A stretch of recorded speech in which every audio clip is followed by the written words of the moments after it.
UDS pre launch స్కామ్లు తెలంగాణ నిర్మాణ రంగాన్ని భ్రష్టు పట్టిస్తున్నాయని, ఇప్పటికైనా మనం మేల్కోకపోతే ఢిల్లీలోని నోయిడా, గుర్గావ్ తరహాలోని వందలాది ఔత్సాహిక ఇళ్ల కొనుగోలుదారులు దారుణ మోసానికి గురయ్యే అవకాశం ఉందని అంటున్నారు. క్రెడై తెలంగాణ ప్రెసిడెంట్ ప్రేమ్ సాగర్ రెడ్డి గారు.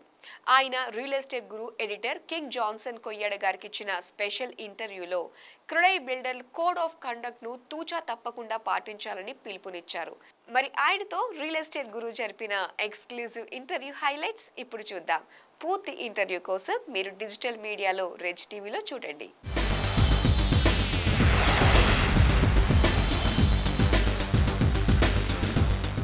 నమస్తే, వెల్కమ్ టు రియల్ ఎస్టేట్ గురు.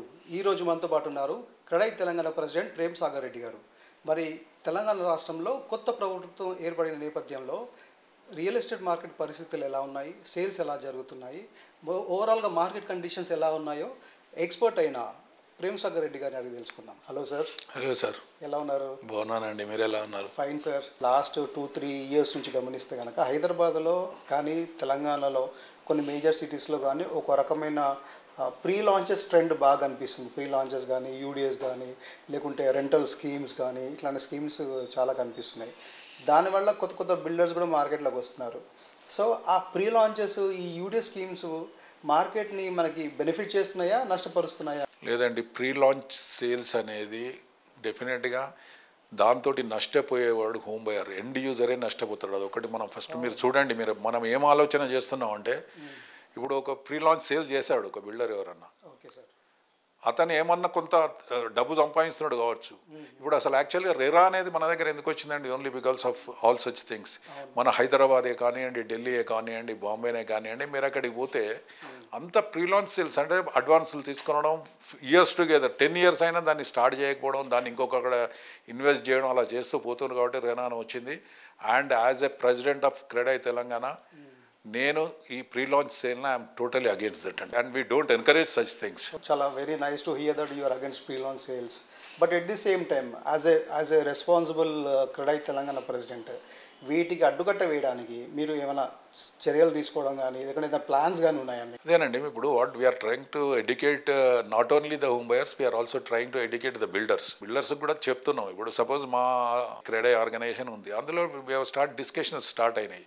మనం చెప్తున్నాం, ఒకవేళ ఎవరన్నా అదర్ దెన్ క్రెడై మెంబర్ చేస్తే వేరే విషయం, అట్లీస్ట్ మన దగ్గర నుంచి స్టార్ట్ చేద్దాం. మన దగ్గర ఎవరన్నా అటువంటి వాళ్ళు ఉన్నా కూడా దయచేసి దాన్ని మానుకోండి అని మేము అది చెప్పడం జరుగుతుంది. ఇప్పుడు ప్రీ లాంచ్ సేల్స్లో ఏమీ లేదు. యూ డు నాట్, అక్కడ రెరా పర్మిషన్ ఉండదు, ఏం పర్మిషన్లో నీకు తెలియదు. ఏంటంటే మీకు ఒకటే, మీరు అక్కడ మనం ఏం చూస్తున్నాం అంటే మనకు తక్కువ రేటుకు దొరుకుతుంది అనేది ఒకటి చూస్తున్నాం అంతే.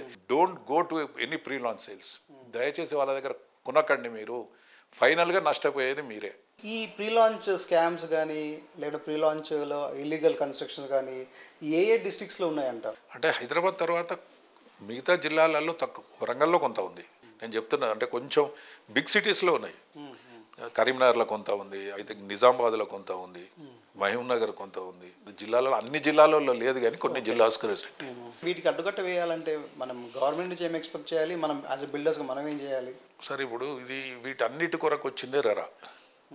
ఇప్పుడు ఇంతకుముందు ఏంటంటే మనకు రెరా లేకుండే, మనకు రెరా కమిటీ కాన్స్టిట్యూట్ అయింది. They are on their job now, చూస్తున్నారు, వాళ్ళకు కొన్ని నోటీసులు పంపేది జరుగుతున్నాయి. ఇంతకుముందు ఇటువంటి ఏమి లేకుండే. కాకపోతే now they need to speed up. ఇంకా కొంచెం స్ట్రిక్ట్గా, అంటే వితౌట్ ఎనీ ఇది లేకుండా కనుక స్ట్రిక్ట్గా కనుక దే కెన్ డూ, వాళ్ళకు కూడా ఏమన్నా స్టాఫ్ ప్రాబ్లం ఉంటే స్టాఫ్ని రిక్రూట్ చేసుకుంటూ ఇంకా స్పీడప్ చేసి కనుక దృష్టి కనుక దాని మీద పెడితే డెఫినెట్గా we can curtail that. So యాక్చువల్గా రెరా కాన్స్టిట్యూట్ అయినా రెరాలో స్టాఫ్ లేదని ఒక టాక్ అయితే ఉంది. యాక్చువల్గా స్టాఫ్ లేరు, ఆ స్టాఫ్ ఎక్కువ లేకపోవడం వల్ల వాళ్ళు ఫోకస్ పెట్టలేకపోతున్నారు అని ఒక టాక్ అయితే ఉంది.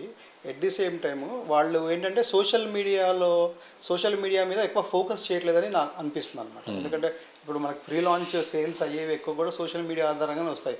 ప్రతి builder in the sense pre launch చేసే builder compulsory social media, Facebook, Instagram, Twitter, WhatsApp గ్రూప్స్లలో ఎక్కువగా పబ్లిసిటీ చేస్తున్నారు.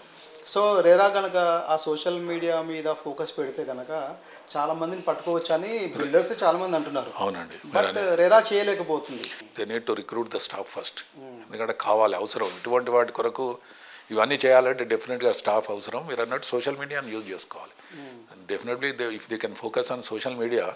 అండ్ ఇంకొకటి ఏంటంటే people also should come out in giving complaints. ఇవ్వచ్చు, వచ్చి వాళ్ళ దృష్టికి తీసుకుపోవాలి. ఏమన్నా ఉన్నాయనుకోండి, మనం రెరా దృష్టికి కనుక తీసుకుపోగలిగితే డెఫినెట్గా will see some good progress. మరి మీ తరఫున అంటే మీరు క్రెడై అంటే మన భారతదేశంలోనే ఒక బిల్డింగ్ ఇండస్ట్రీకి ఒక పెద్దన తరహా లాంటిది. మరి మీ తరఫున మీరు రెరాకి ఏమన్నా సపోర్ట్ చేస్తారా? ప్రీ లాంచెస్ తగ్గించడానికి మీ వంతు పాత్ర ఏమైనా పోషిస్తారా? 100% అండి. There is no doubt in that. తప్పకుండా మేము వీఆర్ విత్ రెరా. మేము డెఫినెట్గా వాళ్ళకు మా దగ్గర ఉన్న information will definitely transfer to them, వాళ్ళకి ట్రాన్స్ఫర్ చేస్తాం.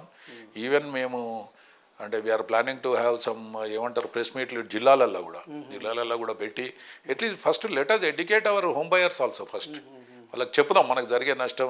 ఇప్పుడు మీరు చూస్తున్నాం, మన పేపర్లలో చూస్తున్నాం, ఇన్ని వేల కోట్లు కనబడటం లేదు. అప్పుడు సఫర్ అయ్యేది ఎవరు? మళ్ళీ ఫైనల్గా సఫర్ అయ్యేది ఎవరు? పాపం అందులో ఇన్వెస్ట్ చేసేదో ఇల్లు కొనుక్కుందామని ఎవరో పాపం వాళ్ళే కదా ఆఖరికి. We should also educate them.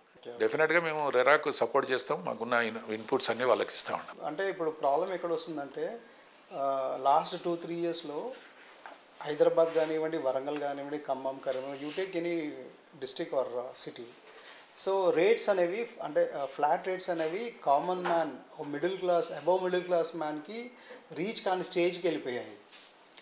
So అట్లా వెళ్ళిపోయడం వల్లనే చాలామంది తక్కువ రేటుకి వస్తున్నాయని చెప్పేసి కొంటున్నారని ఒక టాక్ నడుస్తుంది. అంటే జనరల్గా హోమ్ బయర్స్ కూడా అట్లాగే అనుకుంటున్నారంట.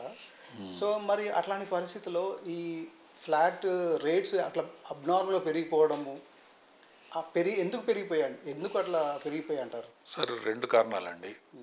మనం ఒకటి ఏమనుకుంటున్నాం అంటే మన దగ్గర పెరిగినాయి అని అనుకుంటున్నాం. సపోజ్ యూ టేక్ హైదరాబాద్, ఇటువంటి సిటీ మీరు బెంగళూరుని తీసుకోండి, లైక్ ఈ గ్రోయింగ్ 2 టైర్లో గ్రోయింగ్ సిటీస్ లైక్ పూణేలు తీసుకోండి. మీరు అక్కడ రేట్స్ ఇక్కడ రేట్స్ని కంపేర్ చేయండి. రేట్స్ చాలా లోవర్ రేట్స్ ఇన్ హైదరాబాద్. వాటితో మనం ఎప్పుడైనా కూడా this is a comparative study. ఇప్పుడు ఎక్కువ ఉంది తక్కువ ఉంది అనేది ఏంటంటే కంపారిటివ్ స్టడీనే ఉంటుంది. మీరు బెంగళూరు తోటి, పూణే అటువంటి సిటీస్ వాటితో చూడండి, మీరు చెన్నై అటువంటి సిటీస్ తోటి చూడండి, మన దగ్గర కాస్ట్ చాలా తక్కువ ఉంది రేట్స్. రెండోది ఇంకొకటి కొంచెం పెరగడానికి కారణం ఏంటంటే ల్యాండ్ కాస్ట్ బాగా పెరిగింది. ఇంకొకటి ఏమవుతుందంటే మన దగ్గర మెయిన్ ఇన్ హైదరాబాద్ ఏమవుతుందంటే this development is restricted to only particular area. దాంతో డెఫినెట్గా ఎఫెక్ట్ పడుతుంది, అక్కడ కాస్ట్ పెరుగుతుంది. ఎందుకంటే లైక్ ఇప్పుడు మనం అక్కడ ఏమవుతుంది, మీకు ఏరియా కూడా రెస్ట్రిక్ట్ అవుతుంది. రెస్ట్రిక్ట్ అయ్యి అందులో ఎప్పుడైతే ఏరియా రెస్ట్రిక్ట్ అవుతుందో డిమాండ్ పెరుగుతుంది వాళ్ళకు. డిమాండ్ పెరిగినప్పుడు అప్పుడు ఏంటంటే కాస్ట్ కూడా పెరుగుతున్నది. కాబట్టి ఒకటి ఏంటంటే ఇప్పుడు మనం కూడా కొనేవాళ్ళం కూడా నాట్ ఓన్లీ టు వన్ సైడే కాకుండా latest cater to all sides of the city. మనకు ఉంది. మనం ఇంకా ఇఫ్ యూ మూవ్ టు కొంత డిస్టెన్స్ మనం కనుక పోగలిగితే ఇవాళ రేపు ఏంటంటే అందరికీ వెహికల్స్, అందరికీ కార్స్ ఉన్నాయి, రోడ్స్ కనెక్టివిటీ పెరిగినాయి, డెఫినెట్గా పెరిగినాయి కంపారిటివ్లీ. ఇంకా మనం కొంచెం you have to move away. అక్కడ పోతే మనకు చీప్లో దొరుకుతుంది. మనం ఏంటంటే అందరూ ఒకటే కాడ నాకు ఇక్కడే కావాలన్నప్పుడు డెఫినెట్గా cost will go up. Sir ఇప్పుడు మీరు కంపారిజన్ చేశారు ముంబైకి, చెన్నైకి, హైదరాబాద్కి. So Mumbai has got its own natural barrier, సముద్రం ఉంది. And Chennai also same situations, అక్కడ కూడా సముద్రం ఉంది. బట్ హైదరాబాద్లో మనకి ఇలాంటి న్యాచురల్ బ్యారియర్ ఏమీ లేదు. 4 వైపులా సిటీ ఎక్స్పాండ్ అయ్యే అవకాశం ఉంది. సో ఇట్లాంటి ఎక్స్పాండ్ అయ్యే అవకాశం ఉన్న నేపథ్యంలో అసలు ల్యాండ్ కాస్ట్ ఎందుకు పెరగాల్సిన అవసరం లేదు కదా? నేను అనేది కూడా ల్యాండ్ కాస్ట్ కూడా అన్ని దిక్కులా పెరగలేదు అనేది అందుకని అనుకుంటున్నా. దిస్ హ్యాస్ టు అంటే government has to take an initiative to see that. అంటే అన్నీ ఇప్పుడు కొన్ని అన్ని ఇండస్ట్రీసే కానీ అటువంటి అన్ని కొత్త ఇవి ఇప్పుడు సాఫ్ట్వేర్ కంపెనీసే కానీ వాళ్ళకి ఏదో వాళ్ళని ఎంకరేజ్ చేస్తూ డిఫరెంట్ పార్ట్స్ ఆఫ్ ద సిటీకి, అంటే డిఫరెంట్ సైడ్స్ ఆఫ్ ద సిటీకి కనుక మనం వాళ్ళని పంపగలిగితే, ఇప్పుడు లైక్ ఇఫ్ యూ టేక్ అదే అంటున్నా, ఇఫ్ యూ టేక్ బెంగళూరు, అదే north to south, east to west, all sides it's develop. మన దగ్గర ఏంది ఒక వెస్ట్లో మనం ఇప్పుడే ఉన్నాం. సరే ఇప్పుడే ఈస్ట్లో ఇప్పుడు చీఫ్ మినిస్టర్ గారు కొన్ని తను చేసే ఆలోచనతోటి డెఫినెట్గా అటు కూడా పెరుగుతుందని నేను డెఫినెట్గా ఎక్స్పెక్ట్ చేస్తున్నాను. అందుకొరకే ఏంటంటే మన ల్యాండ్ కాస్ట్ అనేది అంతటా పెరగలేదండి. మళ్ళీ మనం ఇక్కడ ఉంది, మళ్ళీ కొద్ది దూరం పోతే ల్యాండ్ కాస్ట్ తక్కువ. మనకు ప్లెంటీ ఆఫ్ ల్యాండ్ ఉంది మన దగ్గర ఇక్కడ. ఇంకొకటి మన దగ్గర కొంత పెరగడానికి ఇంకొక కారణం ఏంటంటే మీరు ఏమంటున్నారు, వాళ్ళకటు సముద్రం ఉంది, చెన్నైకే కానీ బాంబేకే కానీ. మనకేంటంటే న్యాచురల్గా మన సిటీ హైదరాబాద్ సిటీ అనేది న్యాచురల్గా అన్నిటికీ కంఫర్టబుల్గా ఉందండి. That's it. అందుకొరకు ఏమవుతున్నది, people are migrating to Hyderabad. Okay okay okay. Different states నుండి మన హైదరాబాద్కి మైగ్రేట్ అవుతున్నారు. మీరు యూ సీ ద బ్యూటీ ఎక్కడ ఉంటుందంటే, suppose you go to some gated communities, ఇప్పుడు ఒక స్టేట్ నుండి వచ్చిన వాళ్ళు వచ్చి the president and secretary will be from that state. అంటే అంతమంది ఉంటున్నారు అక్కడ. అవును అవును సార్. అంటే మనం అంటే దే ఆర్ మైగ్రేటింగ్. ఎందుకంటే మన ఇక్కడ మీరు ఏమన్నా ల్యాండ్ ఆర్డర్ సిచ్యువేషన్ అనుకోండి, లేకపోతే క్లైమేటిక్ కండిషన్స్ అనుకోండి, ద బ్యూటీ మన lucky of Hyderabad is that in all aspects it's good. కాకపోతే దాంతో మనకు కొంత మైగ్రేట్ అయినప్పుడు డెఫినెట్గా ఎప్పుడైతే people come, when more people come to buy, కొంత కాస్ట్ డెఫినెట్గా పెరుగుతుంటుంది. But still I tell you, comparatively to other big cities తక్కువనే ఉన్నాయి ఇంకా హైదరాబాద్లో. సో తక్కువనే ఉండేది, ఇంకా ఇంకా పెరిగే అవకాశం ఉందంటారా? పెరగాలని కోరుకోవడం లేదు.